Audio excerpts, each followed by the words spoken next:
First line of today's gospel begins with, there was a scholar of the law.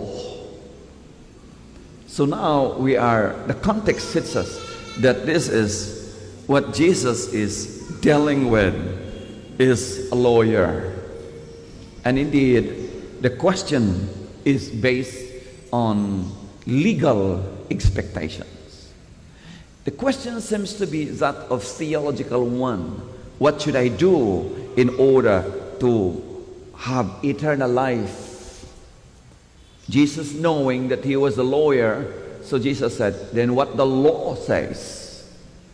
And then the law clearly says that to gain eternal life, there are two fundamental law, and that is to love God with all your heart, with all your mind, with all your strength, with all your being, and then love our neighbor. And in fact, Jesus said, well, you said it correctly. Therefore, conversation should have been finished. Yet, the expert of the law, the scholars, wanted to justify himself. Here, when Jesus was confronted with the lawyer, when Jesus said, okay, you said it rightly, love your God and love your neighbor, so that should be it. And then you can have eternal life. And then the lawyer said, what do you mean by neighbor? So if you think that you understand the neighbor, no, you don't. Because what actually, according to the definition of the Gospel's meaning of a neighbor, is not the person who happened to live near to your house. The only problem, if you define that along that line, is that immediately you will realize its limits. What do you mean by that? That means that if you are called to love your neighbor, it means that you have to love people very close to you, geographically speaking.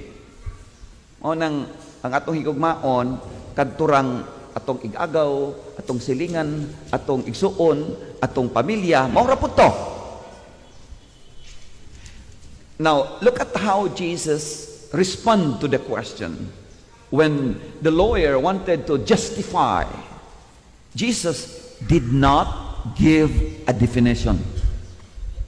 Jesus broadened our horizon by telling us the story.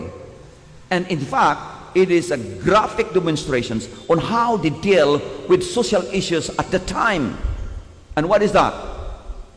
The common accepted view is that Samaritans are second-class citizens. They are supposed to be bad people, uneducated.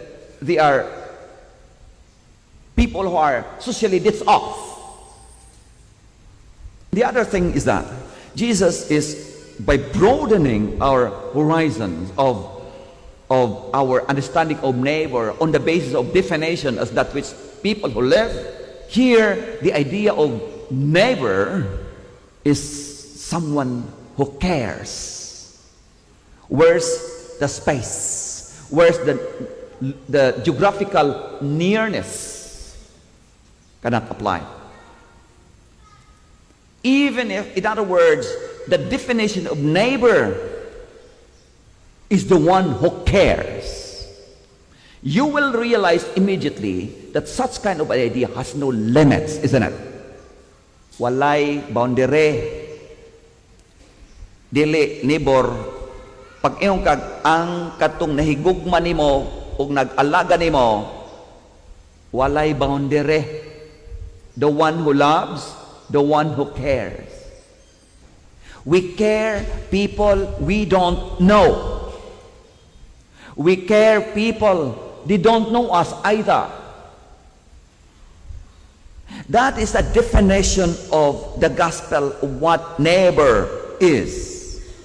Pero kung basihan nato ang definition ni Kristo, ang neighbor kanang wa ko kaila, nga nanginahanglan sa akong tabang, nga nahingnahanglan sa akong concern.